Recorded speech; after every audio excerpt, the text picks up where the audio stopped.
What?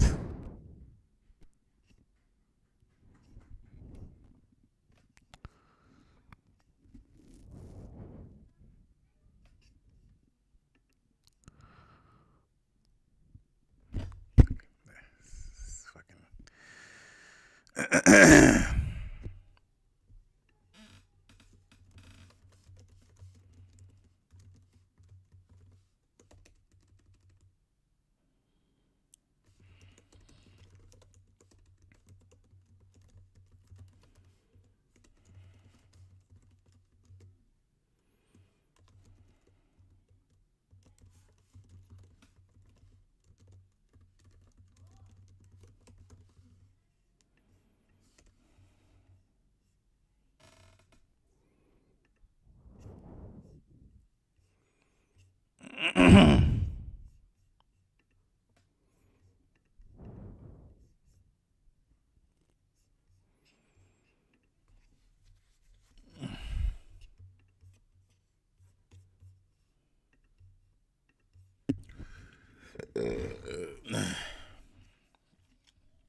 Sorry for the burp.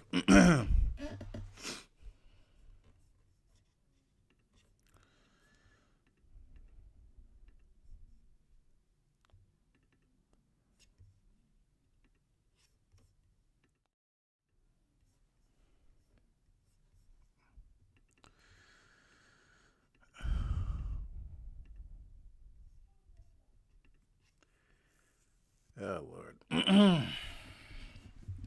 Can't stand it when it's like that, man. Okay. Well,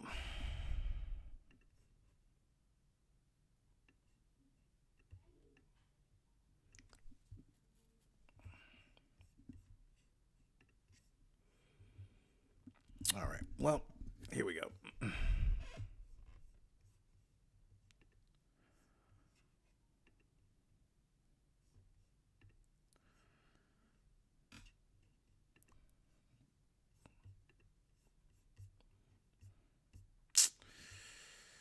Uh,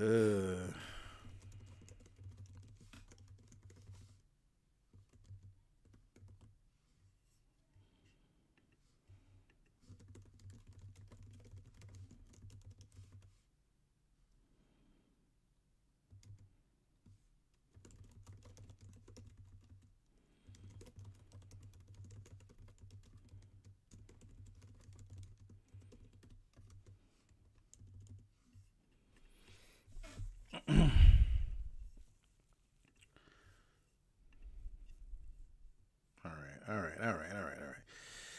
Okay. We're going to go ahead and get started. This is not the best way to start the live stream. Um, I'm just doing it live. Screw it. We're doing it live. But I wanted to start off. I can't even drink water, man. I wanted to start off by just basically saying everybody is really, really pissed off at Trump. Everybody's pissed off at Trump. We're in one of those cycles where everybody is losing their minds and showing exactly how spoiled we all are in America. Like I'm actually really, I'm actually shocked, man. Like that people don't see what's going on. That people don't see that we're just in another cycle. We are in another cycle. But the real reason why things aren't panning out the way that we thought that they were going to pan out is very specific reasons. So I'm going to go through these Fox News videos. I'm gonna, these little snippet videos, because they're actually really important. Now, I know that Fox News lies about a lot of stuff, but the one thing that Fox News doesn't really lie about is economics. They don't really lie about the economy too much. When they're lying about the economy, when they'll like hyper focus on something, like if they're talking about AI or something, it's cap. It's a little cap. Things that they don't really know anything about, crypto, things that they know that their audience doesn't necessarily think about. But the other things that they're pretty fairly accurate about is the economy, is about business. And so I check them out, especially Fox Business. I check out very specific shows to see what they're saying, because sometimes the rhetoric is also very important, and then also seeing the other moves that people are making. But I'll tell you guys what my personal feelings and experiences are in terms of the Trump administration, in terms of, where they're going with everything. If you've made it this far, there's 4 minutes on this live stream when it replays that I didn't realize I was actually live. So I'm like, I burped and all this other stuff. I'm just clearing out the instrument, as it were. But we'll get into it. So I want to talk about this. We're going to talk about the economy first, and then we're going to get into like Nick Fuentes and more cultural stuff, because the reality of it is Nick Fuentes has this opportunity to flourish. He's actually really, really shrewd, and most of the politicians can't stand it because this is what they do. Except Nick Fuentes is just taking it to the next level. He's just like ramping it up to the next level. It's political grifting. Nobody wants to believe that's what it is, but it's political grifting. But we're going to get into it in just a second. But let's listen to Kudlow. He's going to talk to Stephen Miller. I think this is very a poignant thing. And then we're going to look at the Laura Ingraham interview and that piece that has everybody so mad that Trump talked about. Is the great Steve Miller, White House Deputy Chief of Staff for Policy, and my old friend. It's not even worth talking about, but the Schumer shutdown, I mean, the whole thing was pointless. It was just a waste of time, caused a lot of angst, chaos everywhere, Steve. Now, that's behind us, okay? I guess my question is, for you all, what's next? What happens next? Well, I mean, first of all, it was worse than pointless, Larry. It was cruel. It was capricious. It was dangerous. It was radical. It was extreme. The Democrats shut down the government in a failed attempt to extort $1.5 trillion for their pet projects, including, as has long been documented in black and white, full funding for health care for illegal aliens for several hundred billions of dollars. They resulted in, as a consequence of their shutdown, massive flight delays for the American people, huge impacts on public safety, federal workers going without pay, people who are living paycheck to paycheck, not being able to make ends meet. This was a Democrat sabotage of the Trump economy that has brought record prosperity to the American people. The Democrats, as President Trump has said, are acting as kamikaze pilots, trying to hurt America and to hurt Americans solely because they cannot stand how successful this administration has been. Well, it's interesting. The stock market rose throughout this shutdown. I mean, it really is something. And I think the stock market, as I said in my opening riff, is really pointing to a Trump economic boom. Profits are rising beautifully. That's the key. But also the policies coming out, the one big beautiful bill is, first of all, it helps profits, but it helps everything. I mean, business, I think, is really booming, and real wages are starting to rise again. But Steve Miller, I want to ask you just something the president has harped on. I want to hear if it's continuing. Now the shutdown's over, is he going to push for an end to the filibuster? Everybody's asking and sort of talking about that. I don't want that to obscure the good economic and stock market news, but I did want to get your take on it. Well, yes, he is, of course, because when Democrats take power, if and when that happens, when they control at some point in the future, whenever that is, the House, the Senate, and the White House, what's the first thing they're going to do, Larry? They've advertised it, they've promoted it, they've talked about it, and they've booted two people, Joe Manchin and Kristen Sinema, out of the party for disagreeing with them on it, and that is ending the filibuster. They will end the filibuster. They will pass communist health care. They will abolish private health insurance. They will kick 140 million Americans off of their employer-sponsored health care plans. They will give citizenship and amnesty to every single illegal alien in the country, and millions more to come. They will pack the Supreme Court with 4 or 5 Marxist judges. They will make D.C. and Puerto Rico a state, and that'll be just the beginning of what they do to cement and solidify permanent political power in this country. We all know that's coming. We all understand that's coming. And the best chance that we have to prevent that is to end the filibuster now so that we can pass the full and complete Republican agenda, make it permanent, and deliver secure elections to this country in the form of voter ID and ending once and for all non-citizen voting by requiring proof of citizenship to vote. These are basic fundamental things to having a democracy. But you asked earlier, I need to answer it. What is next for the economic plan for this president? So before he gets into that, I was really, really on the side of like, ooh, maybe ending the filibuster. That sounds like, you know, a recipe for disaster. But I'm actually, bro, I am so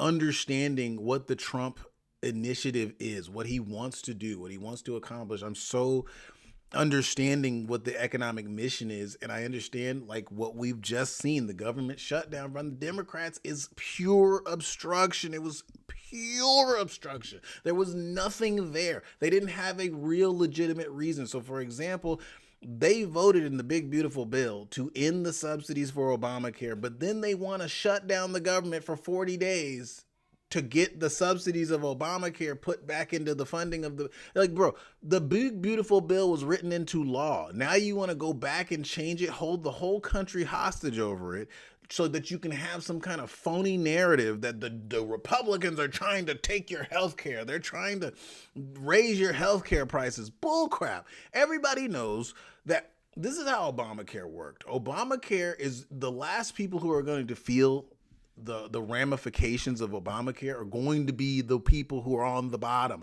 Obamacare was specifically engineered and designed to suck money away from the upper middle class, the middle class, the lower middle class, then the working class. Then all of a sudden it would be the welfare, the low class and the welfare people that would start to feel how expensive Obamacare was. We are at that point, and it hasn't even been 10 years. So we're looking at the explosion, the implosion of Obamacare happening in real time. And the Democrats are so desperate to keep this narrative together that Obama was just like this ultimate savior of the people who just only wanted to do good things for everybody. Oh my God. That narrative is falling apart at the seams because it's not sustainable, it's not economical, and it's not affordable. It's the Affordable Care Act that's not affordable. So then they want to hold everybody hostage. It is estimated that the government shutdown for 40 days cost this economy $7 to $15 billion or something like that. I'll get the more accurate numbers, but it's still a rough estimate because they don't really know. The economy that Trump is planning is not an economy like we've seen before. And I will talk about this more in detail later. But the truth of the matter is we've had president after president after president after president that has only wanted to boost the economy in the short term so that their party and they can win elections. We've had presidents that say, how can we juice the economy today? Yeah, we've been giving all the money to the you know, we've been enriching the upper classes through the stock market and through, you know, military industrial complex contracts and all those other things. How do we, now that the election is 6 months away or 4 months away, how do we juice the economy so that we can make everybody think I'm doing a good job and get them to vote for me and my policies? Like George W. Bush, when he said, go out and buy stuff, gave us those $2,000 stimulus checks, go out and buy stuff. Because the sentiment of the people against Bush was so heavy. People, Democrat and Republican alike, couldn't stand George Bush. That's why when Obama got elected, I was like, oh, revolution's been postponed. because that was the appeasement act. But every president since God knows when, Reagan has been doing the same nonsense of giving people, stimulating the economy for 16 months so that they could get through an election cycle. And then when they leave office, the next president has to figure out a way to juice the economy, come up with their own plan. It's not real. It's not sustainable. Meanwhile, they do all of these deals and these treaties to send all of our work, our assets, our knowledge, our skills overseas. It's called globalization. Trump is doing the reverse globalization process right now. And so it's going to take time. And because we had 4 years of a Biden, whatever the hell that was, where it completely destroyed any semblance of a stable economy that we had. That's what Trump is working with. That's what he's dealing with right now. That's what he has to worry about. And so I'm going to let Stephen Miller continue and talk, and then we're going to get back into it. But that's what's happening. And so when the Democrats shut down the government just to keep the perception of Obama alive, and then to try to stall out Trump's economic mission and plan, that is pure obstructionism. And so I was like, when I first heard about the filibuster thing, I was like, nah, that's crazy land. But then I realized the Democrats are full on bought into a terroristic ideology. They will wreck the economy. They are in full kamikaze mode, as they've said. They don't care. They don't care. They just don't want the other side, the Republicans, to have any kind of power. That's all. That's it. Focusing relentlessly on affordability. So President Trump's working to bring down the cost of living even more than he already has. So Thanksgiving meals are going to be 25% cheaper. But President Trump is not content with that. He is fighting to bring down the cost of every single consumer and household good. And the tax bill is going to be a huge part of this. Because when we make life more affordable for our companies, for domestic industry, for domestic manufacturing, with 100% expensing, with the largest tax cuts in history, then prices are going to keep coming down. This also involves energy affordability. No president in history has done more, Larry, you know this so well, to make energy more affordable. President Trump is leaning into energy affordability. We are building new pipelines for the first time in the northeastern corridor of this country. You've seen that we have a major pipeline that's moving through, the Nessie pipeline, more to come. And the president is also making nuclear energy, modern, safe, reliable, clean nuclear energy to power the future. He issued 4 historic executive orders on nuclear energy. America will be the center of the nuclear energy renaissance in this country. And one more thing, Larry, AI. America under President Trump is the AI capital of the world. That's bringing in trillions of investment. That's bringing in millions of jobs. That's raising our standard of living. We are at the precipice of one of the great economic periods in the whole history of this country, Larry. So listen, if you get there first on repealing the filibuster, you can get tax rates down. Both personal and corporate tax could be as low as 15%. And you could get rid of, finally, Obamacare, which is a tremendous failure, and where prices have skyrocketed. I mean, there's a lot of good you can do. I guess the logic is, when I first heard about this, I was very skeptical. But I'm thinking through now. I mean, I've been thinking in the recent days, maybe it is better. Get it done, because they're going to do it. Get there first. And if the policies are good enough and work well enough, Steve Miller, then you know what? People won't want to repeal them. And the Democrats ever take power, they're going to have a hard time. If the stuff works well, people won't want to repeal it. And so that's why I'm kind of thinking, well, I might like this ending the filibuster idea. And with respect to affordability, let me ask you this.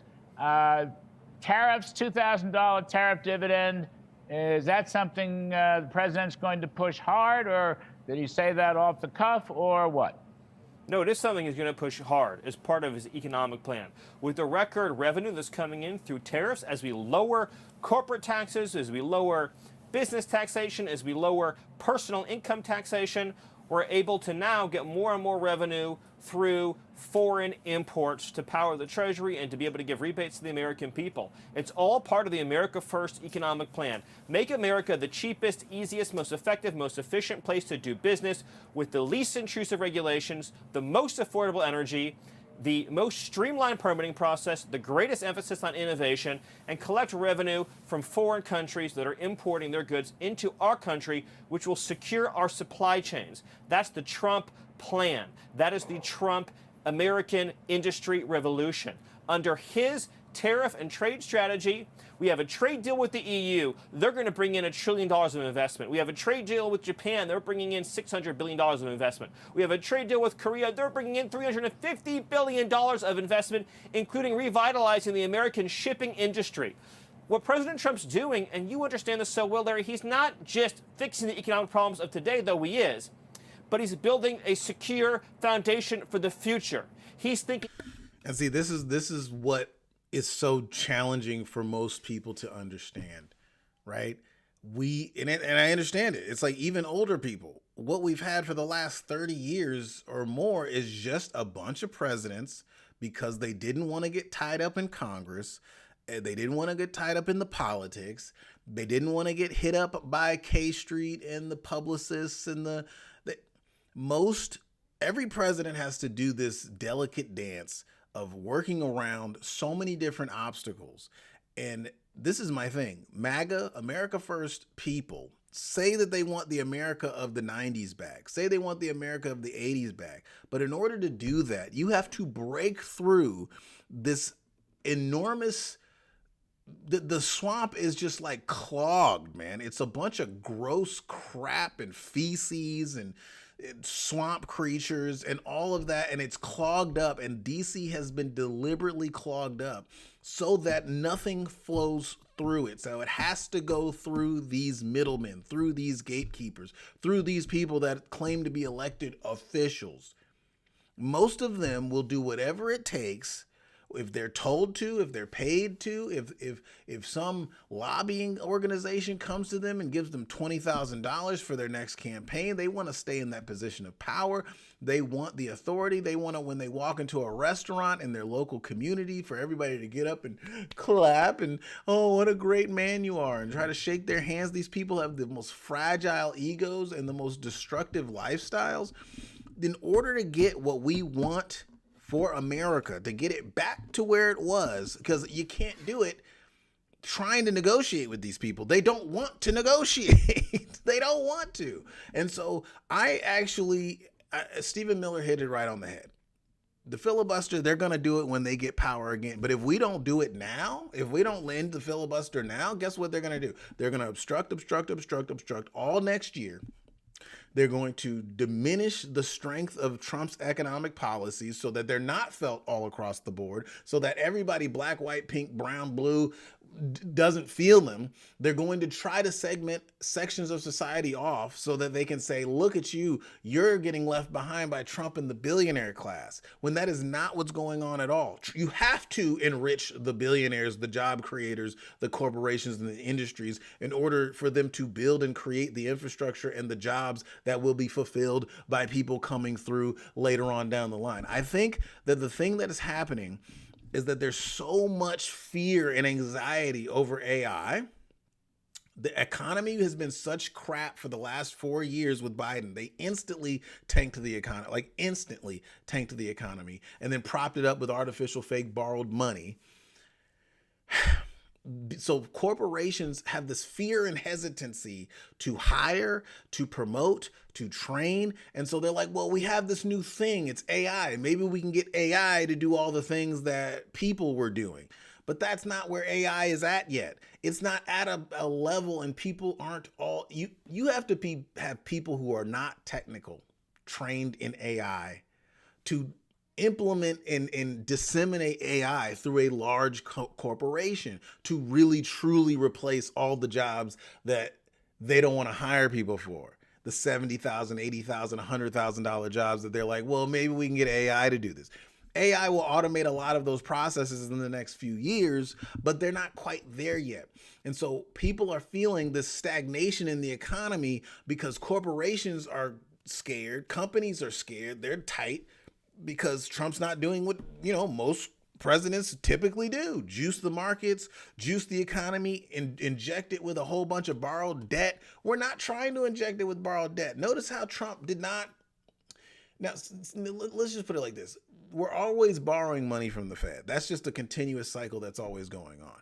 But notice how Trump in their new initiative, he didn't go to Congress and say, I want to, like what Biden did. Biden, the Green New Deal or whatever, that was literally borrowing a bunch of money, having all these senators and congressmen vote to borrow just a crap ton of money from the Federal Reserve and then try to put it into all these industries, when really it just wound up in a bunch of the pockets of nonprofits and phony corporations that claim to be green. Trump has not done that. That is not what he has done.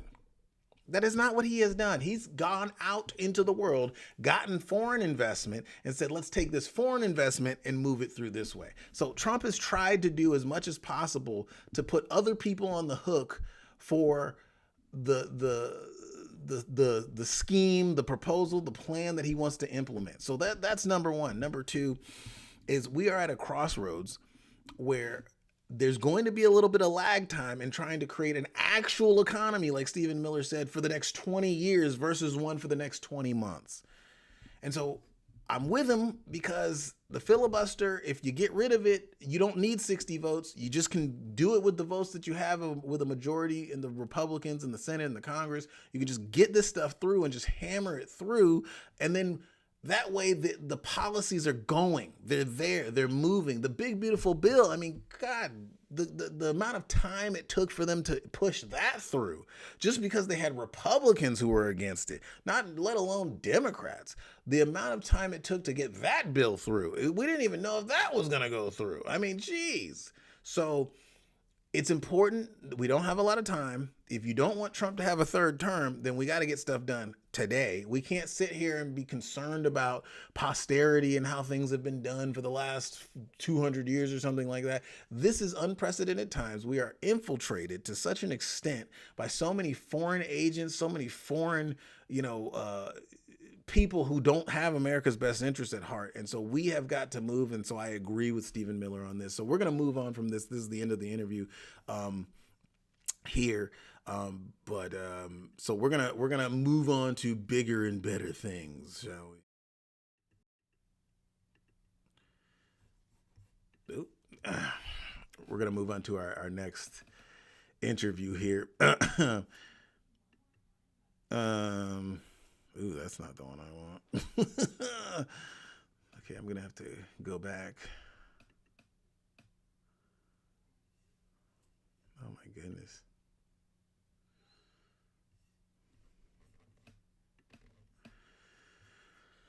I hate how New York does that. I mean, not New York. YouTube does that. All right, we're back with this. All right, let's look. This is what I wanted to look at. Are passing through the Senate tonight. The House votes on a bill to reopen the government. However, the economic toll of the last 42 days will remain, with the CBO office estimating the U.S. has lost as much as $14 billion permanently due to the shutdown. Joining us now is a man who's got to balance our checkbook. He's our Treasury Secretary, Scott Bessent. Mr. Secretary, always great to see you. Brian, good to see you. How do we handle this type of financial loss, which has nothing to do with the American people, but we're on the hook for it? Well, Brian, it's the Democrats tried to stop President Trump. They couldn't stop him in the courts. They couldn't stop him with the mainstream media. So they shut down the government. And they've taken the mask off. Ezra Klein in the New York Times yesterday actually said this was never about health care. This was about President Trump and his totalitarianism. So they were willing to cost the government tens of billions of dollars. The economy was in a great place, 3.8% growth last quarter, tracking very well this time. I think we're going to accelerate into 2026, but they've caused a hiccup here. When you talk about the whole thing from the off-year elections was affordability. That was the words people like Zohran Mamdani used, but the ways of solving that are very different from the way you would do it. So when you look at affordability now and you go grocery shopping, for example, what products are you working on bringing down? We know that certain products are down, certain up. Like, for example, coffee. The president says, I'm going to lower the rates, tariff rates on Brazil and Vietnam and other places to try to bring the price of coffee down. What else are you doing? Well, it's tough to do a lot of specific things, but I can tell you, Brian, you're going to see some substantial announcements over the next couple of days in terms of things we don't grow here in the United States. Coffee being one of them. bananas, other fruits, things like that. So that will bring the prices down very quickly. And Brian, we inherited this affordability mess. It was the worst inflation 40, 50 years, one of the worst in the nation's history. And affordability has two components. So there's the price level, and then there is income level. And what happened under Biden was the cumulative inflation, stated inflation, CPI, was 20, 23%. But what happened to working Americans, their basket of goods and services, food, insurance, auto payments, was up in the 30s. So they felt a real gigantic differential there.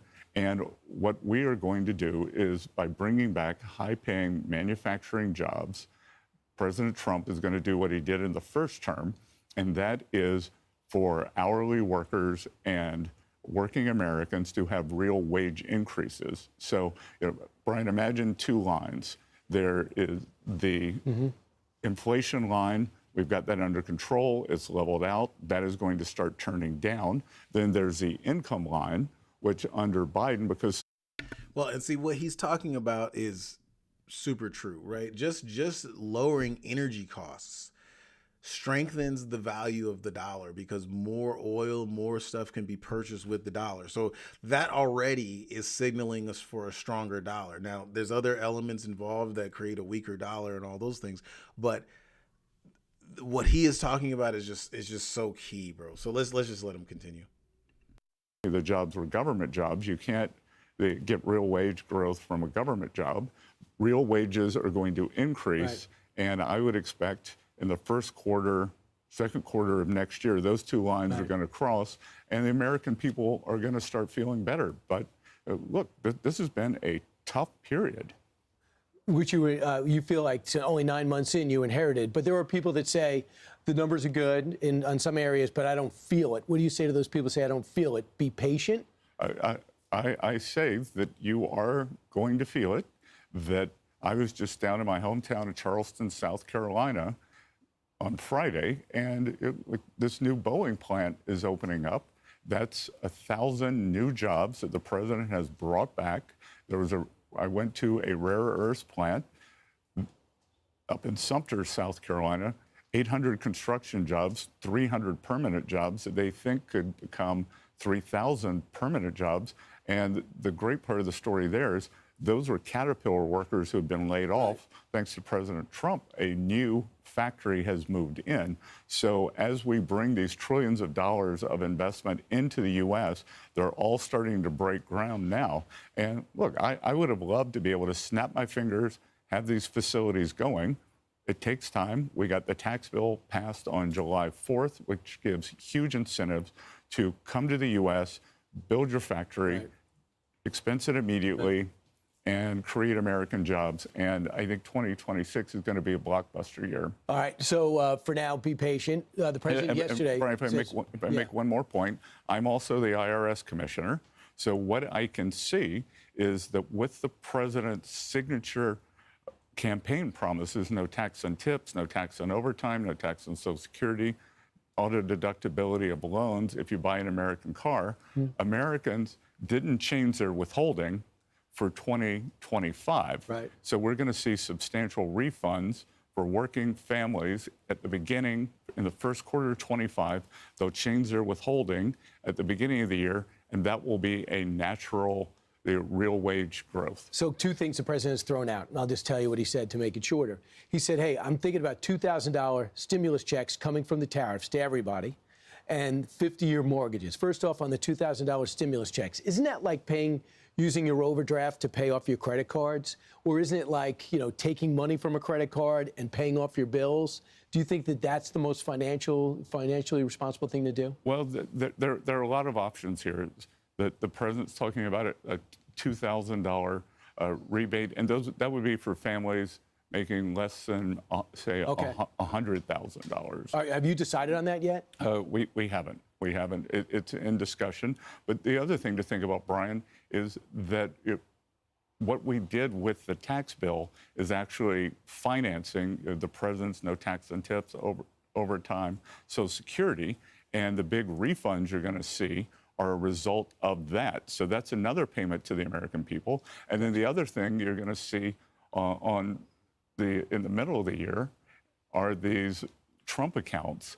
Every child born retroactively to January 1, but for the next 3 years, is going to get a $1,000 account that's going to be invested in the U.S. stock market. So that's another $1,000 for working families. So yesterday, Laura Ingraham aired her interview from a couple of days ago, and they kind of clashed a little on H-1B visas, which you upped the fee to. This is the major part that I want to talk about. So this is kind of like a 2-for-1 video, which is nice for me. I don't have to go and try to find the Laura Ingraham interview. $1,000. I want you to watch this and tell me what you think. And does that mean the H-1B visa thing will not be a big priority for your administration? Because if you want to raise wages for American workers, you can't flood the country with tens of thousands or hundreds of thousands of foreign workers. You also do have to bring in talent. When we have plenty of talented people here. No, you don't. We don't have talented people here? No, you don't have certain talents, and people have to learn. You can't take people. I love that part. Hold on 1 second. With tens of thousands or hundreds of thousands of foreign workers. You also do have to bring in talent. When we have plenty of talented people here. No, you don't. We don't have talented people here? No, you don't have certain. Trump is like, no, you don't. No, you don't. Oh my God, this guy. And people have to learn. You can't take people off an unemployment line and say, I'm going to put you into a factory where we're going to make missiles. Where do you stand, Mr. Secretary? Brian, for years, 20, 30 years, we have offshored precision manufacturing jobs. And the president's point here is, we can't snap our fingers and say, you're going to learn how to build ships overnight. We want to bring semiconductor industry back to the U.S. There are going to be big facilities in Arizona. So I think the president's vision here is to bring in overseas workers where these jobs went. Who have skills. Who have the skills, 3, 5, 7 years to train the U.S. workers. Then they can go home. The U.S. workers fully take over. So do you understand the concern that people have? Hey, an American could have that job. Why you give it to a guy from India? But an American can't have that job. So it's specific skills. Because we haven't built ships in the U.S. for years. We haven't built semiconductors. So this idea of overseas partners coming in, teaching American workers, then returning home, that's a home run. Gotcha. Mr. Secretary, thank you. And he's 100% correct. And this is why everybody's mad at Trump, and it's for no reason whatsoever. It's like, if you actually thought about the way the economy works and what Trump is actually trying to produce, he's trying to make America super strong 10, 20 years in the future. This is a legacy play, man. Trump is a generational political figure, probably a once-in-a-lifetime political figure. Why would he engage in politics, policy, and economics like a fly-by-night president? He's going to do once-in-a-lifetime revolutionary change in America, and so that takes time. And trust me, I'm not happy that it takes time. I would love for that stuff to happen today. But what these policies are going to affect is they're going to give jobs to your children. They're going to give jobs to your grandchildren. It's not like your grandchildren are going to graduate from college and then be like, man, there's nothing to do. Let me get on food stamps. That was the Democrat plan. That was the globalist plan. That was the plan of globalization. Have your kid work in a friggin' restaurant part-time, and then be on food stamps and government assistance for the rest of their income, live in a coffin apartment. Meanwhile, people from all over the world, from the very wealthy countries, including China would be that, come here and then dine in those restaurants, treat Americans like crap, kick them a couple bucks and tip and say, get out of my face. No. America is going to be for Americans, but that does not mean like Twitter and X and a lot of these political commentators want, for some strange reason. It doesn't mean whites only. It doesn't mean nobody from any other country ever. That wasn't even the messaging that anyone with common sense, anybody like myself, had heard while Trump was campaigning. There is no way for America to step back from the world stage in that particular manner. I know people are pissed off and they're upset, and that's what I'm saying. That type of political grifting works because people are upset and they're angry right now. You have a lot of men who are disenfranchised, who have not been a part of the economy for 15, 20 years. The economy has gone in a feminized direction where HR workers, HR managers are prioritized over people who actually do the work. They're the ones who are getting $150,000 salaries just to push papers around and talk about, oh, you're naughty, you're not being nice enough to the minorities in our company. That's where the economy has been going over the last 10, 15 years. It is being corrected now with real manufacturing, with real jobs that will start to come back. But it will take 3, 4, 5 years until you actually like, whoa, we're in a friggin' fantastic economy. Like next year, it's gonna be like a little like, okay, I'm starting to feel it. Groceries are cheaper. Gas is definitely cheaper. I can actually, maybe I can go to the movies again. That's what next year is gonna be.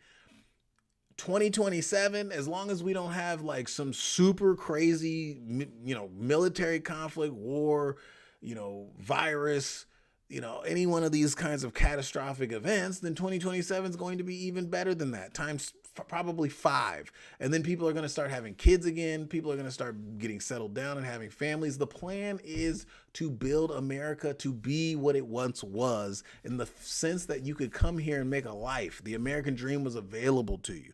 So I get people are upset about the 50-year mortgages and all these other things. These are ideas that are just being spitballed by the administration to try to alleviate the pain and the pressure in a more immediate way, spreading out payments over longer periods of time so that they're more affordable and cheaper, so that you're not having to reach such a high threshold just for approval of a loan.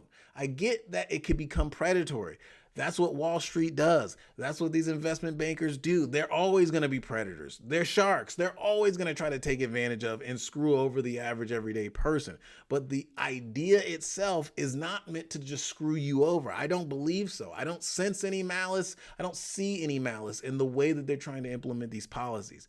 But that does not mean that you will not have some clever Wall Street guy who comes up with a way to screw everybody over and make a whole bunch of money for himself. That can and probably will happen. But that does not mean that Trump is trying to screw you over. They're trying to figure out ways to get you that house. They're trying to find ways to get you that job. They really are. I can see it. Because it's not just a bunch of fake fluff. It's not just juicing the economy short term so that everybody can think that this person is a great president in the short term.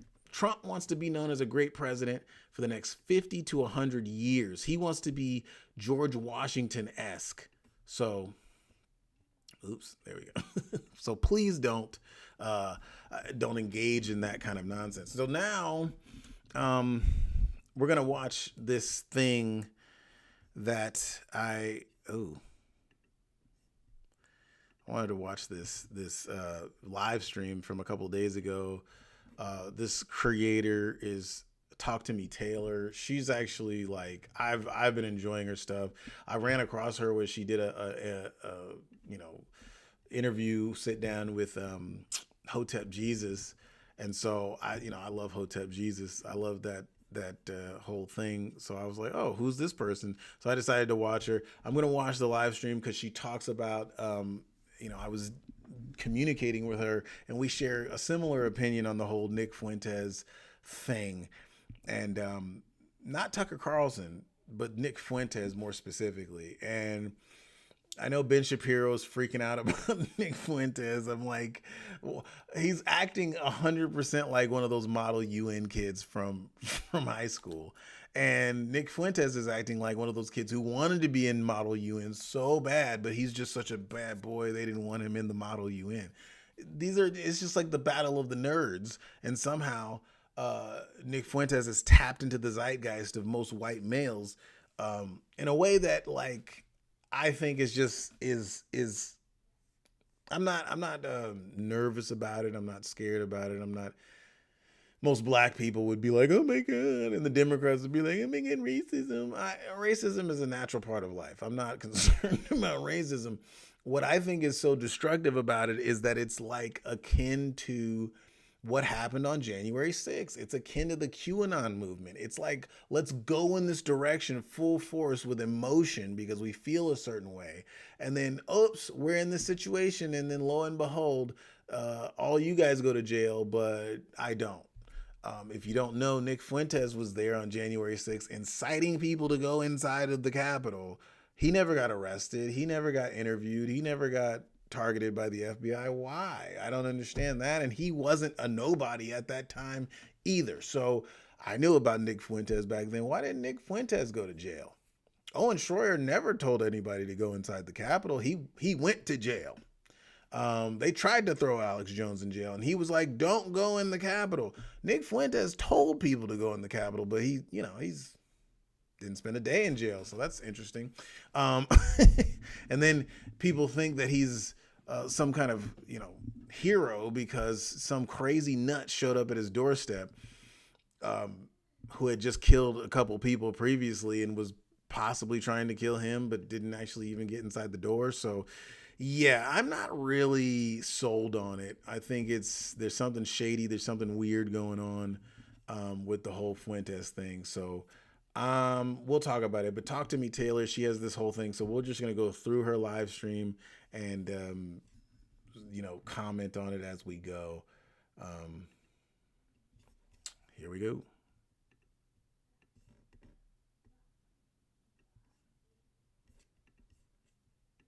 My people. They might flash you on a ticket. Random baby.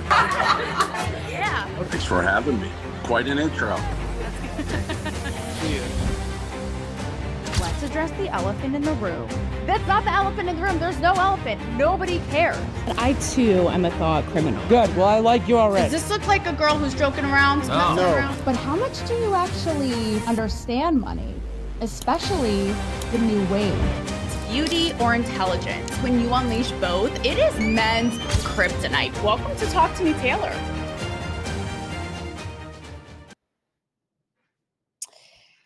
Clowns to the left of me, jokers to the right. Here I am, stuck in the middle with you. Who are the clowns and the jokers? I feel like the clowns right now are the conservatives just straight up having a civil war. And the jokers are the incels on the internet that I managed to unearth and get all riled up again. And here we are, rising from the ashes like Teen Vogue won't. Okay, guys, the world is falling apart. The men, the conservatives, New York City, the capitalist epicenter of the world, gone socialist. Like everything is just falling apart. And here we are. You can get in right in, just tuck right in here, right in the bosom, for some sensibility, of course, and comfort, and reason. So where do I begin? Yeah, I do have to say, it's like, as a man, the no offense to women, but women's voices, they're not necessarily, I'm like, oh, I'm not tuned in, but, I will tune in for some chesticles. I'll say that the cleavage is making the, it's keeping my concentration, on the topic at hand. So. Everybody, I may look refreshed, by the way. Don't be fooled because I am blonde again and I no longer look like a sewer rat in Mom Dami's like socialist grocery store crawling out of the moldy spinach. But do not be fooled by the new blonde hair because I'm still brain dead. Okay. Like taking in this world, how could we not be? So first things first, while this episode is going to be about everything falling apart, we have more optimism than that, soldiers. Am I right? Lady soldiers, male soldiers. I'm sorry, David Goxine, that you let me on the air tonight because truly I fucking don't give a fuck anymore. Did you guys see my new reel? That song is a masterpiece. It is catchy. I have it stuck in my head. Anyway, I'm a little delulu. It is fucking daylight saving. So twilight is starting at like 3 p.m. Like our internal clocks are not okay. And so here we are. But the world is falling apart, okay? And where I'm going to take all of this in the end is as we sort through it in our little corner on the web that is much, as deranged as we are much more coherent than the ramblings of the likes of Candace Owens and co, right? We're going to get to that. But really about picking our battles, because the internet makes it feel like it is everything everywhere all at once. We cannot escape it, almost like your mom asking you why you're not making more money, or your dad asking, why are you posting those bikini shots? Like, it is like up your ass, and you're like, let me be, internet. But it feels so real, right? Like, even looking at the incels of it all, which we're going to get to, like, how real is this? Is it bots? Like, it's starting to feel all one, like the Matrix come to fucking life. And guess what? It's going to get even more batshit crazy with AI, when we're really not going to know what the fuck is up. So today I'm going to bring it all back in the end. You talk about a civil war, and I say, like, armor up, because when do you know how to pick your battles and how to not? Because if you pick every battle, you're just going to be crazy, giving straitjacket vibes like I am right now in this episode.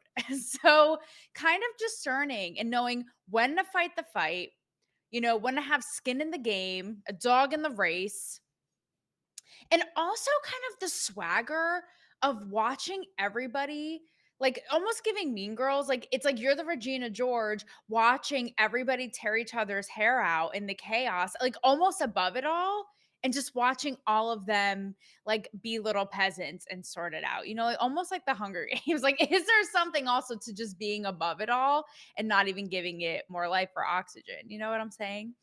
We're going to get to that. So first things first is Teen Vogue, okay, who is oxygen deprived. Like, they're not going to make it. They're not, the heart monitor is not looking good. So Teen Vogue officially basically is no more. They have now gone into, like, dissolved into Vogue. I don't even know what. Well, we don't care about Teen Vogue. Let's see. I think she starts talking about stuff at the end here. This, like, national movement. Like, I have seen memes, I have seen this, I have seen that. And again, you guys know I did a Substack about this, how conservatives have, like, a serious case of amnesia because Sydney Sweeney is so sexualized. And if it weren't for Oh, she's talking about the Sydney Sweeney thing. She's basically saying if Sydney Sweeney weren't supporting conservative ideas and viewpoints, although the whole right, the conservatives would be basically slut shaming her for being overly sexualized. I want to get to the Nick Fuentes incel part. little boy thing of, like, being so, how Portnoy speaking out, being like, yeah, so this isn't normal, queen of the universe. But what they do have in common is they say really obscure, outlandish shit, piss people off, super soundbitey, and they hate Jews. Basically in Israel. Like, did I miss anything? Anybody in class? Which is what's so crazy, right? Because they all, like, it's crazy that hate for Jews is well, it's actually not. Why am I surprised? Even Dave Portnoy speaking out, being like, yeah, so this isn't normal. Like, the amount of, like, basically hate I'm getting for being a Jew on the daily. Like, Mom Donnie, explain yourself. But Mom Donnie's like, what? Nothing to see here. What, 9/11? No, guys, no. What? Good people on both sides, right? But how the three of them, they have such different ideologies. I mean, even like when you take marriage, right? Like, Candace and Tucker are in very traditional Christian marriages, and from my understanding, and just again from following them and observing them, it seems like they have a very mutual adoration and respect between man and wife. Tucker obviously loving and respecting his wife. I think Candace Owens' husband with her, that kind of thing, like really a partnership and a team, where Nick Fuentes is like, women should shut the fuck up. Don't, like, very kind of Andrew Tatey, like this, we're going to get to it, but this little boy thing of, like, being so insecure that it's like you have to assert yourself as a big bad man over a woman. It's like, who hurt you, sweetie? Who hurt you? You can get, if you need a hug, talk to me. Taylor is here, okay? So that kind of thing doesn't seem like it gels with them. Even that example, right? They're all very, America first and nationalists, like, very much so. So but and it's okay. Like I've said, you can have your disagreements and still be cool and still be chill. That's why when the conservatives were losing their minds, that Tucker platform, Nick Fuentes, I was like, what happened? You guys were supposed to be against like woke cancel culture and all about free. See, this is I want to make my stance on this guy, little Nick Fuentes, very, very clear. I know Alex Jones has been having Nick Fuentes on quite a bit because he tries to be in tune with the zeitgeist. Gavin McGinnis, they're all friends with Nick Fuentes. I'm sure in real life and in person, he's a reasonable person. But this character that he plays, it's like Alex Jones 4.0, not afraid to say all the things that are actually he's like Alex Jones in his prime. Alex Jones used to say all types of stuff, but the economics of the situation weren't as bad as they are now. The reason why, like I said before, I played all those economics clips prior because I wanted to set the stage for what is actually happening within MAGA right now. MAGA is pissed. Nice chest. That is, yeah, that's looking good. MAGA is pissed because we have been screwed over for 40 plus years of this plan to globalize the economy and send all of the stuff, the manufacturing overseas. Trump first term, his whole message was to bring all that stuff back. Now, because of the culture wars, because of the war that DC, the swamp, the Democrats, the globalists, the entire global order and cabal waged on Trump, that had been postponed. We are 10 years past the point when Trump came down the escalator. That was 10 years ago, guys. 10 years ago. So I understand why everybody is impatient. Someone like Nick Fuentes 10 years ago was 17 years old.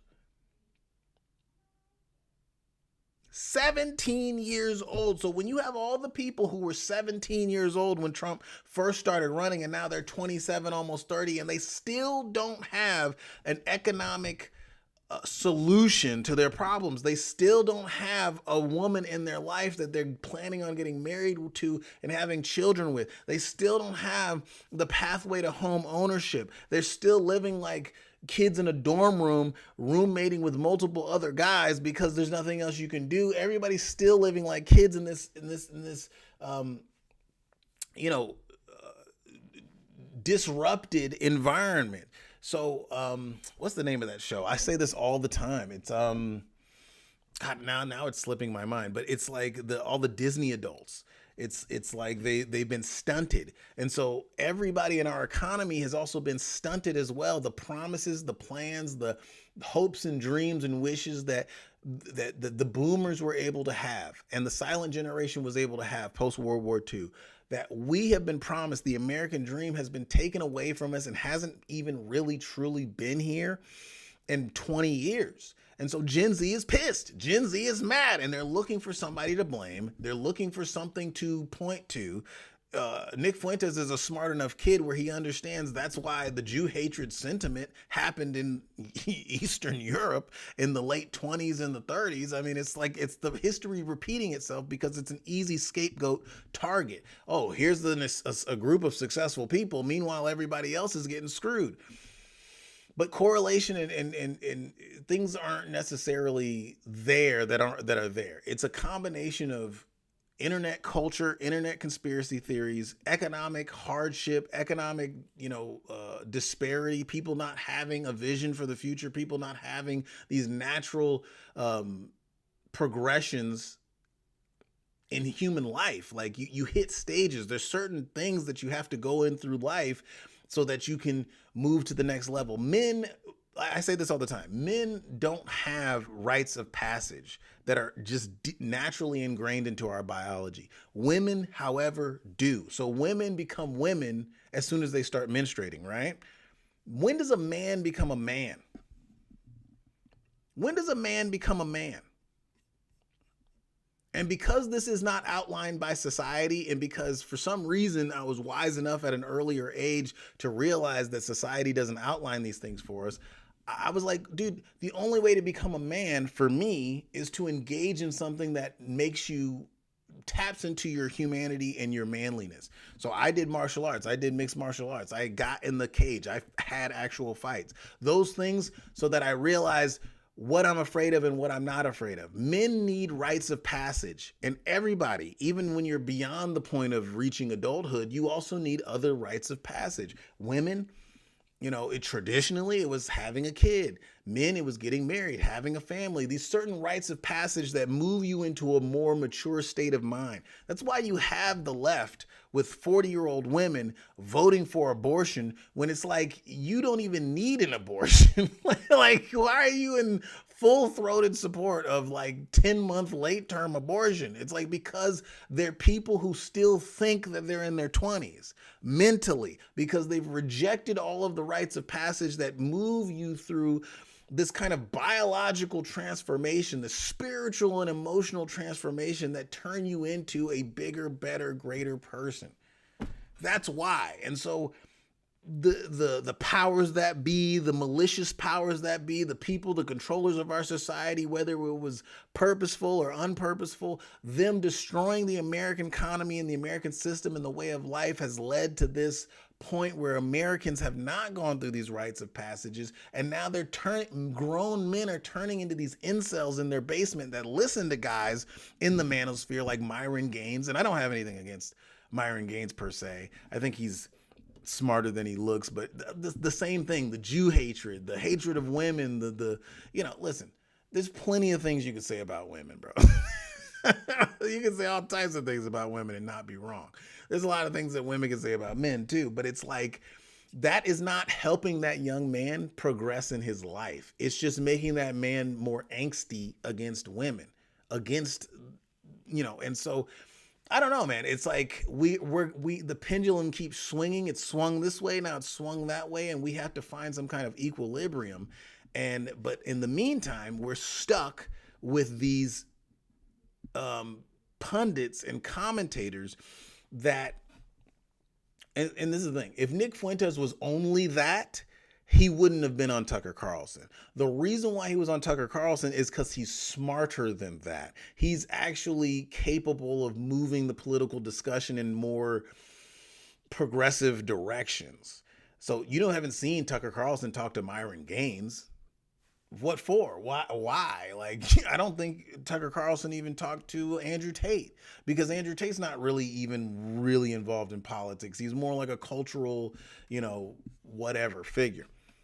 The reason why Tucker talked to Nick is because their agenda is essentially aligned in the sense that they want to get rid of a group within politics that is influencing decision-making and policy. Now, whether they're right or wrong is not for me to decide. But the panic and the freak out from those very same people that Nick and Tucker are talking about is not helping their cause. Let's put it like that. Ben Shapiro acting like a little whiny, nerdy, weird kid isn't making anybody want to side with him any more than it did before. And so the whole incel thing is coming about because of economics. Everything is motivated by economics. Everything that we do in society is economics. Everything. You don't go to that restaurant, you go to this restaurant. Not just because the food is better or worse, but because, man, there's no parking spots. So there's less availability. So I don't actually want to go there, or the time period isn't good, or they don't have this, or they don't. We're motivated by supply, demand. We're motivated by what's going to reward us the most, the quickest.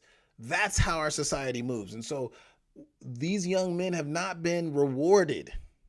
They voted for Trump en masse, and they don't think they're getting anything from it. That's what's going on. But what it's warping into in a weird, perverted way is into this Western version of radical Islam. This Western version where it's like, and radical Islam, we know, has no love for women. It has no love for balance or protecting the weak, in a sense. It doesn't care about those things. It cares about the dominance of strong men. and making men have a place in society that they don't necessarily deserve. It's not the marketplace of ideas, right? And so that is what is also being created on the right. And my big problem with Fuentes is he claims to be a Catholic. Like, I don't know when Catholicism started to become the dominant religion in this country. People didn't want JFK to be president because he was Catholic. People fled to this country and started settlements because they were trying to flee Catholicism. Like, I mean, this country was founded on Protestant Quaker ideas. And now all of a sudden we have this guy who's saying, I'm America first, but I'm Catholic and you should be Catholic. It's like, what? The Pope is the enemy of Western culture and free societies. But okay, whatever. Keep spouting that bull crap because it sounds cool to a lot of old, young men. The denomination that young men are flocking to more than any other Christian denomination right now is the Orthodoxy. And it's because it's very structured. It has very solid rules. Men want discipline. We want order. Okay, that's what I meant by rites of passage. When men don't go through rites of passage, they don't understand how to be men and they don't understand how to order and organize themselves. So you have a bunch of Cheeto eating, Hot Pockets loving, basement dweller type men, even the guys who, you know, maybe they go out and work, maybe they go out and they go to the gym, maybe they're somewhat productive on some level, but they don't have enough of a focus in their lives to be the leaders in their own lives. So now they start clinging to this man who doesn't have any of the qualities that they claim that they want. It's the same thing that I saw with Andrew Tate. Anyway, I'm taking up too much time ranting here. I want to get back to what this lovely lady is talking about. Speech, who cares? You know what's funny? It's sort of similar to the dudes who are so insecure. It's like conservatives, if you're that insecure about your ideas that you think someone like a Nick Fuentes is going to dethrone you, like, we have bigger fish to fry. But it's like, if you're secure and you have that big dick energy and you're like, no, we're good in our ideas, like, we're convicted and, you know, we're standing in them. What do you care about a little dweeb like Nick Fuentes, right? Like, what does that have on you? So all of that to say, it is, you know, yeah, and it's like, be about it, like, walk the walk, and God forbid, no one's saying that Nick Fuentes has to represent all of you guys. And it's, again, it's like, he has his speech, he has his platform, he has every right to it. Okay, have bigger, louder, stronger speech, like, not hard. But you know, yes, how they all do come together in ways that I'm sure the simps on the internet come to their ideas about basically just like ragging on Jews. But what you have here is, because, yeah, it's also crazy because Candace Owens and Nick Fuentes had a big feud, and now Nick's like, it's all cool. And now they're kind of like coming together, right? And we know that this is undercover, actually, but not so much because they could give a fuck. Why? In their agreement about that very idea. Like, Jews suck, you know, they're evil, they're running everything, and Israel can get fucked and fuck off and all that, you know, you get it. So we'll see. Mark my words, like, they will be braiding each other's hair in 5 seconds. And no, that wasn't a racial thing about Candace and braiding her hair because she's black, okay? Hotep and I, we sorted all that out in our rep last week, as you know. No, but so you have Alex Clark, who is a huge host of Turning Point. Like, basically, at Turning Point USA, she hosts the Culture Apothecary. Charlie Kirk was like her mentor, and the reason that she blew up. But she is putting Candace Owens on absolute blast and poking holes through all the reasons Candace Owens has grifted on the Charlie Kirk death, has lied, has insinuated all these crazy conspiracies. And I've said this too from the jump around Charlie Kirk's death, namely by those in his closest orbit and circle, like that, like just what she does with Israel too, like the gaslighting, like all these sinister, dark, ominous things. But it's like, well, no, I never said that, you know? So Alex Clark calling her out like line by line, which is iconic. Then you have Brett Cooper, she left Daily Wire. She's the very popular, very young. I've met Brett. I met her last year, I think. Very sweet. 23. She's a baby. Host of the Comments Section, which is a very popular show. She and Ted Cruz going at it. And this is a good example too, guys, of what happens when the pendulum swings so hard that it is like that pirate ship ride at the carnival. But this shit, like there was a loose screw. There was probably a DEI hire on that construction site, and the ship just straight up goes upside down on accident. Like that's what I'm talking about with this swing. Because basically what Brett Cooper is doing is it's a version of what I said in that conservatives are like canceling and becoming a version of the left in that. But she calls Ted Cruz out for calling Nick Fuentes a Nazi and basically saying what we're essentially saying you're going to be like the left now and just call everyone a Nazi and all this and all that. And the thing with Ted Cruz though is he's like, okay, but Nick Fuentes like calls himself a Nazi and says that he loves Hitler. So like there's that little part. The problem with I get what Brett Cooper is doing, but the problem with it is that there is again, it's such a swing that it's like we're so anti-cancel culture because we've been at the brunt of it and have been persecuted for so long that now we can't criticize or scrutinize or say anything because see, it'll be us doing it and it'll be cancel culture. And it's like, whoa, whoa, whoa. Sis, like it's not that simple. Like you can still call someone out or, whatever, disagree or So what she's talking about is like, I don't know if anybody knows who Brett Cooper is, but she used to work at the Daily Wire, and then she came out with a video after Ted Cruz called Nick Fuentes a little Nazi. And to be fair, Ted Cruz, she was calling out the hypocrisy because Ted Cruz posted something after Charlie Kirk got assassinated that said, first they call you a Nazi so that they can kill you. And then so for him to turn around less than a month or month and a half later and then call Nick Fuentes a Nazi, it did reek of hypocrisy. However, Nick Fuentes is literally will call himself a Nazi. He doesn't care. He'll say whatever. He'll wear that badge proudly. And so, but my thing is this: the lobby, the political side of things that doesn't like Nick Fuentes' speech. Nick Fuentes is very easily defeated. In fact, I don't think that he will be as popular next year as he is this year. The solution to a Nick Fuentes is economic solutions. Men who don't have a solution to provide for their family become either criminals or they start wars. Historically, that's how that happens. And since these guys can't start a war, they're going to start a war online by any means necessary. They're going to call people names. They're going to say slurs, be anti-Semitic, be racist just for the fun of it. When most of these guys, you see them in real life and they don't really hold those values. They might hold them, in their head in a mental place, but they're not going to sit there and like do violent acts because of this, most of them. But they'll act weird towards you or something because that's how they're thinking.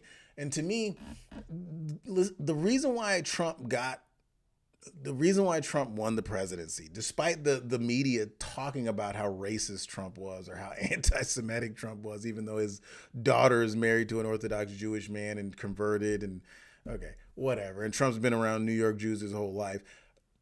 The reason why he got elected, despite all that talk, was because everybody's known who Trump is for 40 years. He is Americana, and Americana is a melting pot. Whether you want to say that is not the case or whatever. This purity test, this anger about H-1B visas, we've already been over that with Scott Bessent. Scott Bessent laid out a really important point why H-1B visas are necessary. Because y'all dum-dums don't have the education and the skill set. Y'all did not go to college for this. Y'all did not get the training for this. Meanwhile, while you wanted to get your business degree, these guys were over here getting engineer degrees. So that's why. That's the big difference. And not only do they have the degrees, they have the actual working knowledge. So that's the reason. It's not because we hate Americans and we want to give jobs to foreigners. It's so that the foreigners can come over here, teach us the skills that we shipped overseas 50 years ago and give them back to us so that your kids, or if you're young enough, in a few years, you can do that job. It's a temporary thing. But because of all the outrage, because of the economic disparity, because we had 4 years of Biden, because the Democrats have created this weird, twisted, upside down world society where a man is a woman and a woman is a man, and we don't know where we're at, and just regular guys just want to live in a regular world, and they see that women have been captured by this media Democrat left wing nonsense. Most women have been captured by it. This animosity has been created, and Nick Fuentes is just fueling that animosity. He's just pumping that air blower, and so Tucker Carlson doesn't think like that. He's a grown man. He's in his 50s. He has kids. He has a family. He's experienced all those things. He understands. And anybody who has a family and who's been through those things understands that, dude, we don't need to burn the house down. We need to save this part of the house. We need to extinguish the fire. We don't need to burn the whole freaking house down. But you have a lot of young men in their 20s, their teens, and in their early 30s who feel disenfranchised. And that's where this is coming from. And so Ted Cruz attacking Nick Fuentes on the basis of his speech when the speech is not the root cause of the problem is like idiotic. And it just makes the problem worse. If you're trying to make the problem worse, then you're doing an excellent job. If that's what these people like Ben Shapiro are trying to do, then you're keep it up, I guess. But if you're trying to resolve the issue, talk to the issue. Say, yeah, men, I hear you. There ain't much going on for you right now. We need to give you what you deserve, an opportunity to make it in this world. But it's going to take some time. But see, that's not what's going on. And so politics isn't about that. Politics is about the emotions of the moment and feeding upon them and making things happen. That's why the French Revolution became so bloody, because nobody was willing to step back for 2 seconds and go, wait a second, if we do this, don't you think it'll result in something worse? No. Nobody sat there and said that. So politics is about the emotions of the moment. And that's why I'm trying to give some kind of like clarity, some kind of calmness to the situation. I know most of the older generation doesn't even know who Nick Fuentes is. And if they saw him or heard him, they'd be like, this guy's disgusting. How could anybody listen to him? But you're talking about younger men who are more irreverent. Their sense of humor is more irreverent. Their feelings and their sentiments towards society are less positive, and they didn't have the same life experiences that you do. And so most boomers are going to be like, this is crazy. How could this guy even exist? Well, for the younger generation, including young women, do. They feel like they've been sold out by politicians their whole lives. And they have great reason to feel like that. And so the idea of giving Trump a chance or giving him time or whatever, and the main thing is, this is the main strip of motivation that they can keep pointing to, is the Epstein thing. And where does the Epstein thing go to? And why is Trump trying to cover up for Epstein? Listen, we're going to talk about that in a different episode, but let's just finish.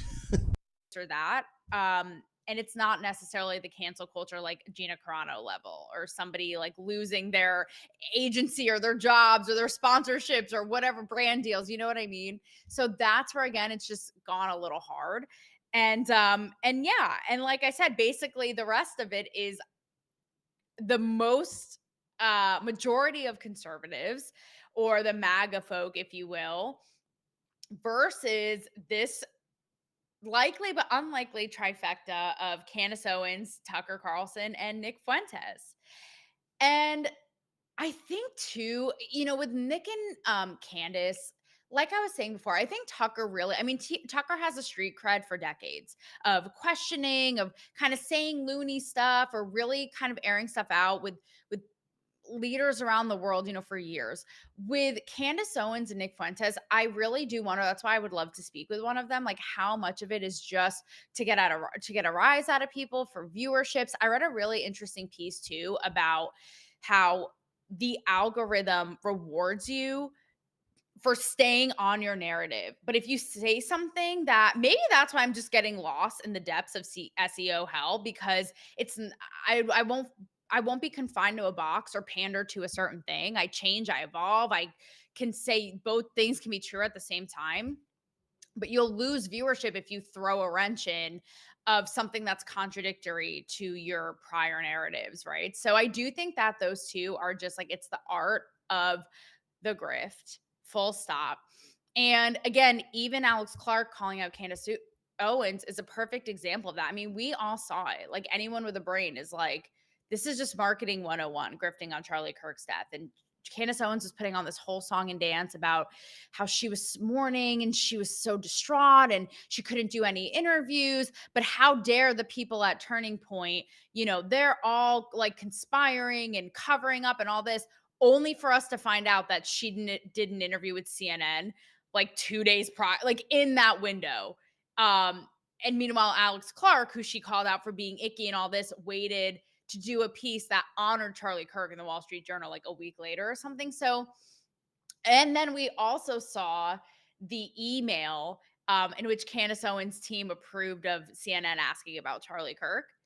And Candace said, like, I never said that was okay. So just again, like, all these lies and the people who believe it. So I guess that's what brings me to what's going on with men, guys. Oh my goodness, right? And So what she just said was actually pretty important. I don't know, man. Candace Owens, I don't even feel like I can really it's neither here nor there for me. I don't know, man. There's something about Candace Owens that I just don't really care about. I understand that she's done what she's done. Kudos to her being successful. I don't know. But she's right. It's like there's a huge grift going on and people are just taking advantage of emotions and sentiments that are happening, that are out there. And it's really unfortunate. And this is the point that needs to be made. Whenever people get into the establishment, like, for example, the heads of Turning Point USA, or the people who start to say the things that keep sponsors, if you're more concerned about keeping sponsors than quote unquote telling the truth, which, who knows what the hell that is. But if you're saying sponsor friendly things just to the average Gen Zer, the average Gen Zer, because of their disposition, they're going to think that your establishment, you're fake and you suck. And then to the conspiracy-minded, the conspiratorial group that Candace Owens has, those in every age range, across the map, and then mostly women. But to the conspiratorial-minded, when you say things in a very PR-friendly, sponsor-friendly way, like everybody at Turning Point is going to do, because the leader, spokesperson of Turning Point is no longer there anymore. So they're really just... it's in a conservatorship. It's being preserved at this point. It's going to grow in a sense, but it's also just going to stay and remain and just be a preserved political nonprofit organization that's on the right. It's just, that's what it is now. It is a business now. It's the face and the soul is gone. And so that's what's going to happen. So anytime anybody from Turning Point says something or releases a statement, it's going to sound corporate-y. It's going to sound bullshitty. And so Candace just jumps on top of that, dude, and then tries to convince her audience, oh, these people aren't real. They're phonies, and it's like that works on most people because most people don't have companies or businesses of their own. They didn't build anything that has, that's going to take a lot to be torn down. They're not concerned about making a wrong statement, and then losing their entire infrastructure. Candace knows that Turning Point is that situation. And so it's almost like she's taking shots at somebody who can't really strike back. So that's all I'm going to say on that. But here she goes. She's going to talk about men. And I think I'm going to agree with a lot of what she has to say. It's another 10 minutes of her talking, and that's about it. And then we will be wrapped up on this episode of Black Rant. They actually believe this. And do they believe what they say? Like the Candace Owens and all the people who believe them. So, it's been quite a journey down this path because you all know I have not backed down in advocating for men, but moreover, not these like no, like for men to be good, strong, solid men. And with male impulses, it's cool. You want to check out a girl with hot tits? Okay, it's all right. you know, or be like assertive or aggressive or whatever it is. Not too, you know what I'm saying? But like, yes, for men to be men. And I did it when it was unpopular, and I did it in Hollywood, and I did it when I was a red carpet reporter, and I did it on the heels of Me Too at red carpets and events when men were like deemed, the reason for all evil and suffering in the world. And there were all these female events of like women and their voices. I asked the people on the red carpet, I was like, where are the men? Shouldn't they be the ones hearing this? So needless to say, I mean, guys, I defended Morgan Freeman when people tried to throw him under the bus for Me Tooing me. And by people, I mean like actual big outlets in the media. I defended Dave Portnoy and had him on my show. Same thing when Business Insider was doing hit pieces on him on cases where they were trying to make him out to be a Harvey Weinstein. And I was like, whoa, whoa, whoa, whoa, whoa. That's obviously not what happened here. So needless to say, that is where I stand. Okay. And I have seen now three times a charm, the crawling out of the sewers of their gaming headphones in some rotting Stranger Things upside down basement of the incels. First was 2 years ago when I talked about Andrew Tate on my show. I don't know how their followers are so committed. And there's part of me that's like, no, they have to be bots, right, guys? They're bots. They're bots, right? How are they even finding this shit? And they defend these guys like to the death. I'm like, do you think Andrew Tate gives a fuck about you? Okay, so Andrew Tate, then last year when I was on the Whatever podcast and went toe to toe with them, how could we forget? And now speaking up about Nick Fuentes. And specifically when Hotep Jesus and I were joking about him having little dick energy, thus being so insecure about any minority group, being around Black people, women. He's like, all Black people need to go to jail, all women need to shut the fuck up, yada, yada, right? So I have gotten a slew of, again, how they find this. And they have this like slang. It's so weird and culty. They call Nick Fuentes the emperor, just like they called Andrew Tate. What was it? They called it, I forget. You guys may know. They called him something too, and they blew up my comments with it. But not only do they worship these guys like minions, but their brains are too dense. I don't even want to throw around hating words like stupid, even though I kind of just did. I'm not going to stoop to that level, okay? But their brains are too dense to realize that when we say things like, it's giving little dick energy and all this, to not see what that really means and how it's a proxy to being so insecure that you can't even respect a woman, respect women. So let me just stop her right there. It's like I said before, it is economic. Okay.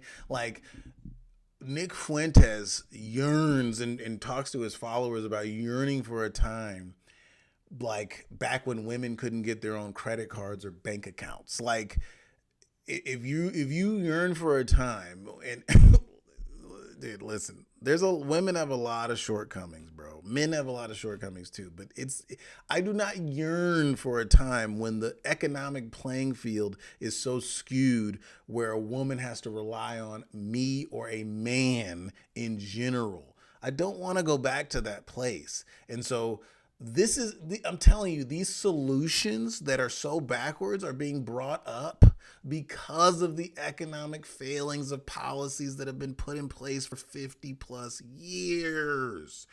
Men now are feeling it because they cannot contribute to society. So all they know how to do is worship a man that they see is contributing to society. This guy preaches to them about stop watching porn, which is a good thing, fair. Okay, stop doing this, get off your butt, run a business, become an alpha male, all this stuff. And most of these guys can't actually do that because not everybody's an alpha male. If everybody was a friggin' alpha male, you wouldn't call it an alpha male. You would just call it a male. Not everybody can be an alpha male. And so what these guys do is then they just put on the uniform, the mask of being an alpha male. They just imitate someone like an Andrew Tate. And by the way, I don't even really have anything against Andrew Tate. I actually think that he was a better version than Nick Fuentes, at least. Nick Fuentes is like, man, we really, these men really need help. They're very desperate. It's desperation but it's been created by the feminization of our economy, where the types of jobs that are high paying, you have to be in an environment that it's not conducive to real strong manly kind of behavior, things that most guys want to do. Sit in an office all day, in a cubicle all day, have somebody tell you what to do via email and get henpecked virtually on an email all day. Like, it's like, that is the thing that women are better suited for, right? And that's why they've been excelling and making more money than guys, because they can sit there at a job for 5-6 years, even though they hate it, because there's a communal aspect to it. There's something that men, when we're done, we're done. What'd you say to me? I'm out of here. What'd you just say to me in that email? I felt the aggression in the email. Screw you. Let's talk about this right now, face to face. But that's not how corporate culture is. Corporate culture is masking everything with some jargon line and bullshit. And most men don't want to be in corporate culture. So most men were not taught, hey, get a skill, get a trade, do something where you can always make money and you don't have to have a boss. That's not what men were taught. They went to school, they got their degrees in something that is absolutely asinine, where they still got to suck up to the corporate ladder. They still got to bow down to that, overweight HR lady. That's the culture that we're in. And that's what's created this incel culture, where you've got grown men, not just teenage men, but grown men who are incels. And it's the desperation. So they seek some kind of leadership. And it is desperate. It is pathetic. Like, to me, Nick Fuentes, bro, I mean, good God, dude. In the 90s, a kid like that would get stuffed in a locker. That's all I have to say. He would get stuffed in a locker. All of a sudden, he's, because he says all the things that all these, desperate, economically disparate and despairing men want to hear. They want to get their aggression out somewhere. Men are naturally aggressive creatures. They got to get it out somewhere. And that's the problem with Nick Fuentes. He doesn't know what kind of pot he's stirring. I don't think he really understands. I think all he cares about is, his vengeance. And I don't even think that he's doing it for American reasons. I think because it's honestly, this is why, and I used to get mad about this when I was younger. I was like, why is politics just dominated by old men? And old women too. But it's like, the older you get, the more you realize, hey, we all got to come together. We can't make something happen unless we have a consensus here. There is no just one dominant side and one dominant force that makes this country move and go together, or makes a community move and go together. There has to be a consensus. There has to be multiple groups that come together, because not everybody has everything, right? We don't live in this old time of feudalism where we just had feudal lords that just ran everything and dominated everybody from the top down. That's not where we live anymore. And so if you want to be involved in politics, you might fight or create controversy to get into the politics or to gain power in politics like Trump did. But then once you're in there, it is about consensus. You have to get along with people. You have to, bro, because there's somebody over there has something that you need or want, and you don't always have the leverage to get it no matter what. And so, like I said, Nick Fuentes' tactics are either he knows and we're just, I don't know, or he doesn't know and it's extremely short-sighted. Anyway, let me let this Talk to Me Taylor keep talking. The counterpart and be just a good, again, solid, strong man.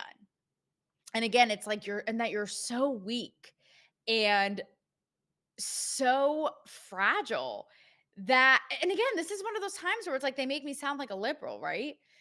Which is so funny too, because in the comments are like, oh, every feminist liberal says this. I'm like, if you watch 1 ounce of my content, you would know. So that's first off.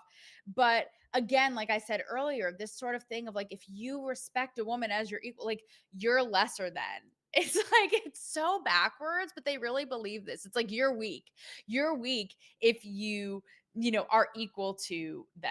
Or well, this is what she's saying is, it's like this whole idea of, well, I don't bow down to a woman.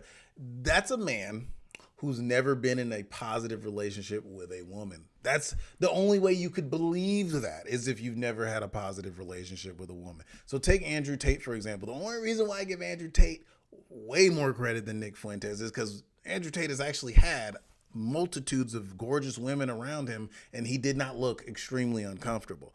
But that attitude, the thing that he's preaching, is something that only the 1% people with his lifestyle can really understand.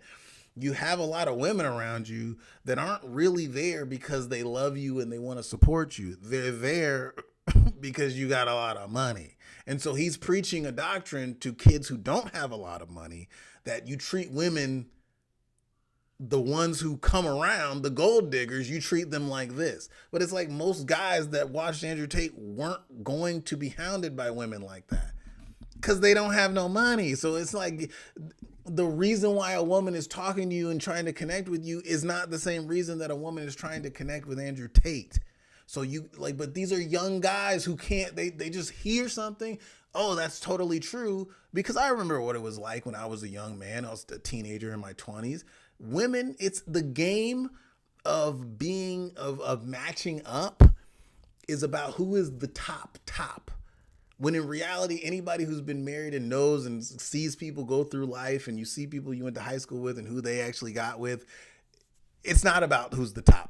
But when you're dating, it's like who's the sexiest and the hottest, and women are going to try, just through a biological imperative, to get with the most dominant man, and men by a biological imperative are going to try to get with the hottest woman. Right? But that's not reality. Not everybody's there. And so Andrew Tate is talking from a perspective of a man who has millions of dollars in his bank account. You do not, little kid.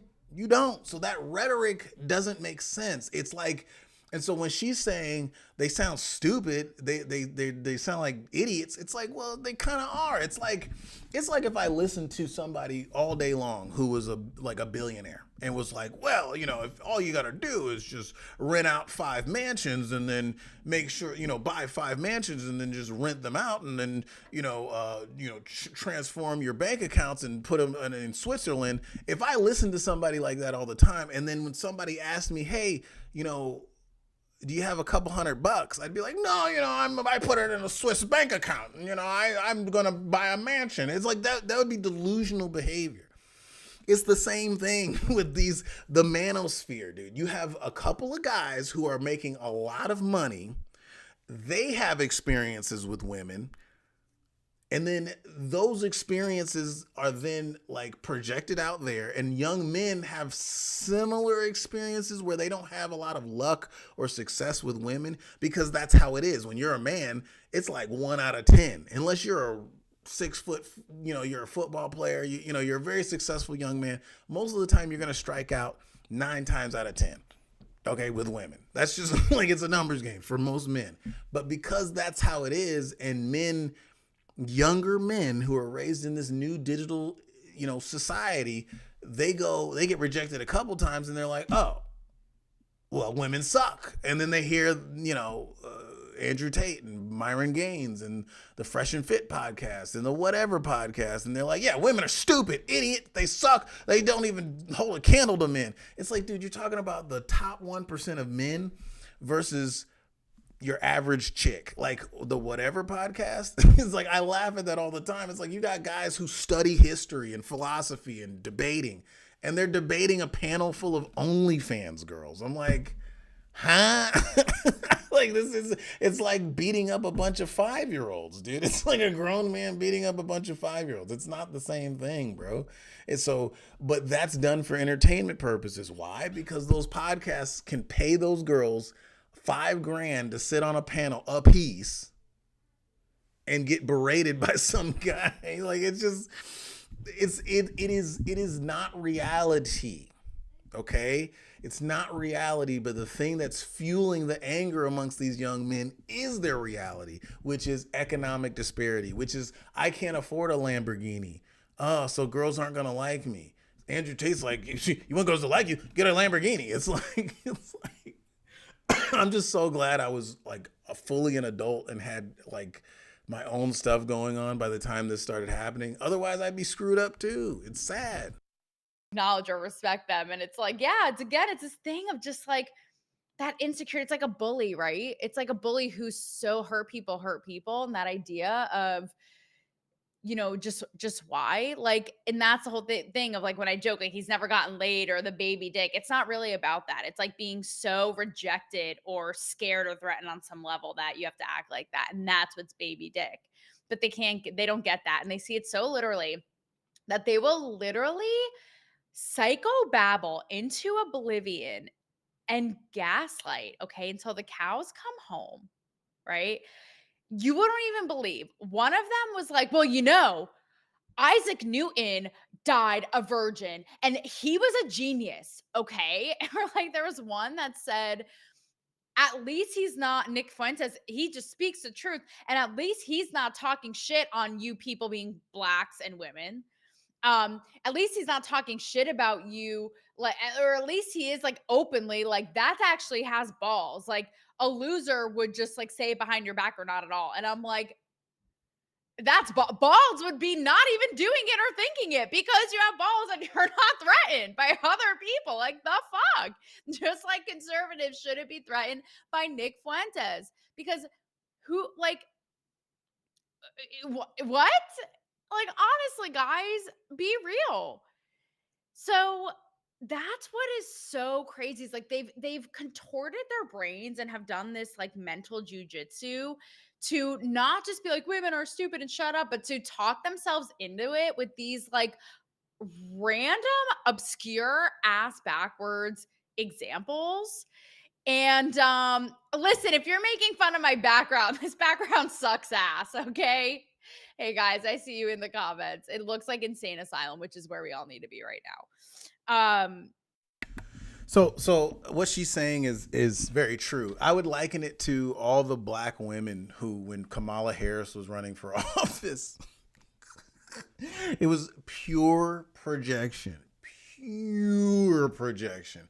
Like projecting all of your hopes and desires and wishes of what you wish it were like onto somebody else. So for example, like she gave the example of somebody saying Sir Isaac Newton was a genius or whatever.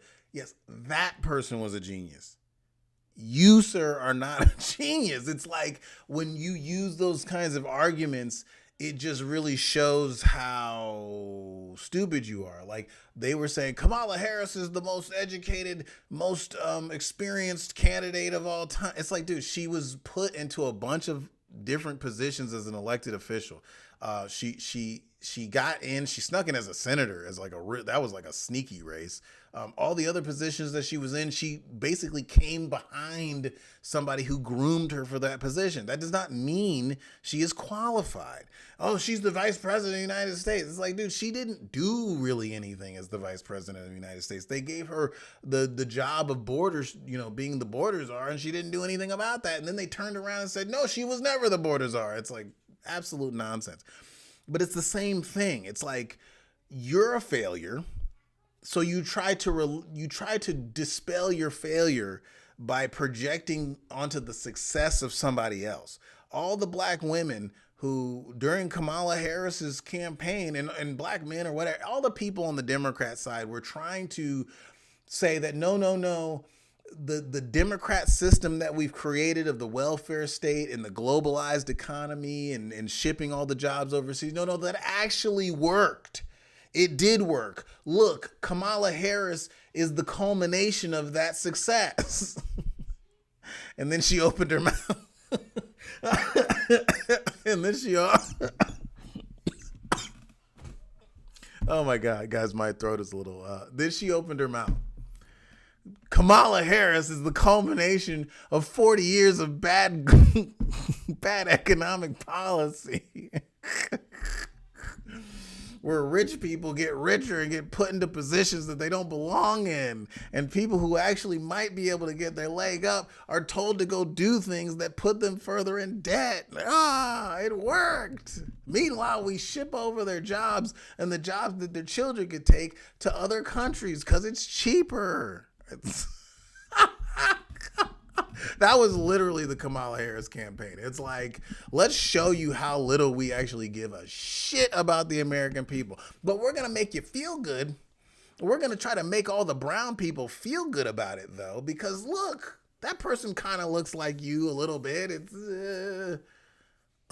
holographic card where you turn one way and she's black, you turn the other way. She's Indian, you turn the other. Like, I mean, come on, man. But it's the same kind of thing. It's like Hitler, dude. Hitler, the Aryan stereotype is a blonde-haired, blue-eyed person. Hitler was not blonde. He did not have blue eyes. How did that work? Because you put something out there that people can project themselves onto so that they don't have to feel the failures or the brunts of their failures. They go, that's success. I'm that. Hitler wasn't even blonde hair and blue eyes.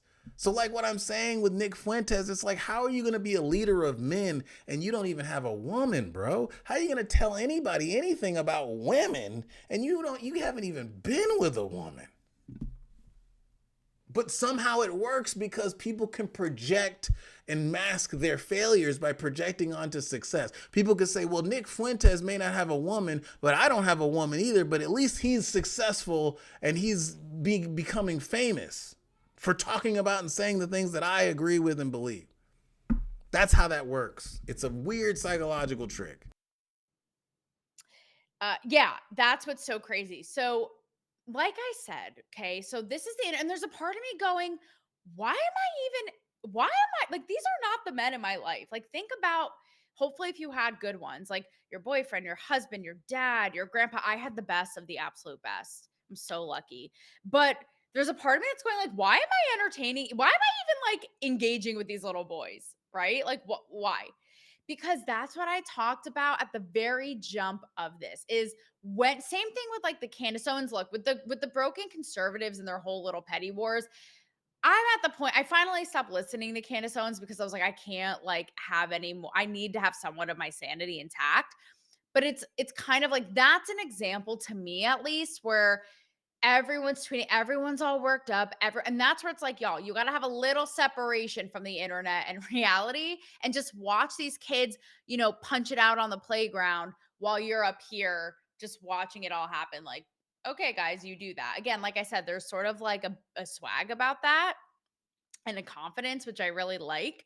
And when you pick your battle, so even like with these boys on the internet, again, I don't see it in my day to day. I don't surround myself with people, but it makes me think too, like when you're out in public, the same thing could go for like a mass shooter. Like they look normal, but do they think like this? Like now it has me second guessing. So this is where I'm torn between going in the ring with these toddlers or just kind of sitting it out. And again, same thing, like letting it sort itself out and just being unbothered by it. But I did ask. I asked today on social media, again, I've seen this now play out as somebody who's advocated for them, okay? But because they don't agree on every level or whatever, they're so insecure they need to put you down even more or try to, these little baby bitches. These what is going on with these boys and who is raising them, more importantly. Because look, I've spent the last 10 years of my career ragging on the media for their narratives, for groupthink, how delusional they are, but there's a part of me that's going, okay, you can only blame the media so much. And or the internet for that matter. And I had someone write to me and say, and he's been a longtime viewer, he said, who raises these boys the internet, meme culture, and podcast hosts who overcompensate for their insecurities. There's a whole new generation of Tate Fuentes bros on the way up now. It's devastating. Totally agree. And then I said I had that thought, but again, to an end. Like the parent has to see this happening, right? I'm not a parent yet, but like the fuck. He says the internet is only what we make it. It's too big and powerful to contain at this point.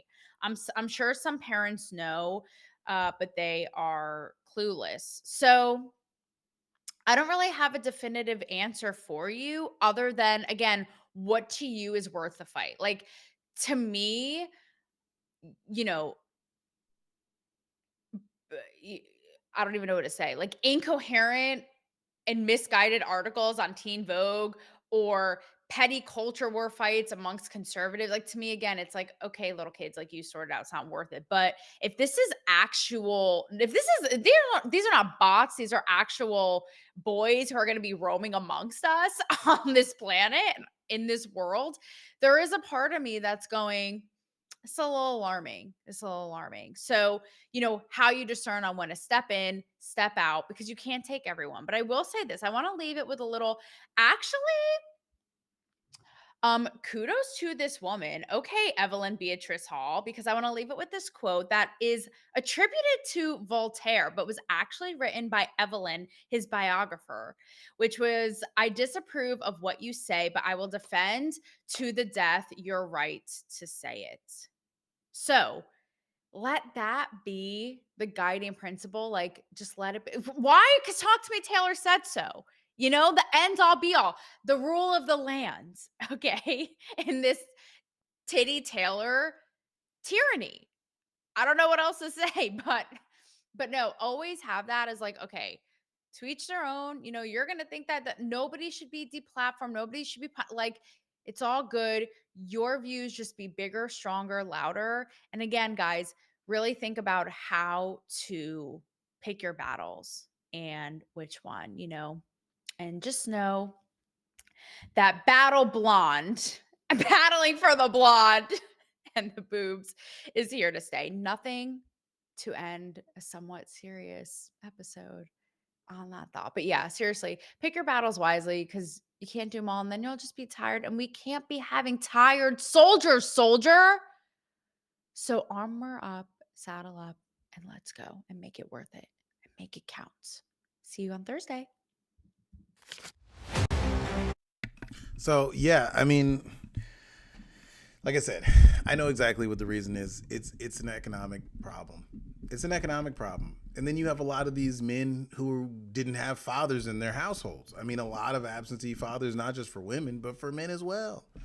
But it's economics. It's pure economics. I'd say if you had somebody like Patrick Bet-David, if you had somebody who was like a younger version of that, the problem is these Nick Fuenteses, Andrew Tates, Myron Gaines are a relief valve. They're a release valve for frustrations.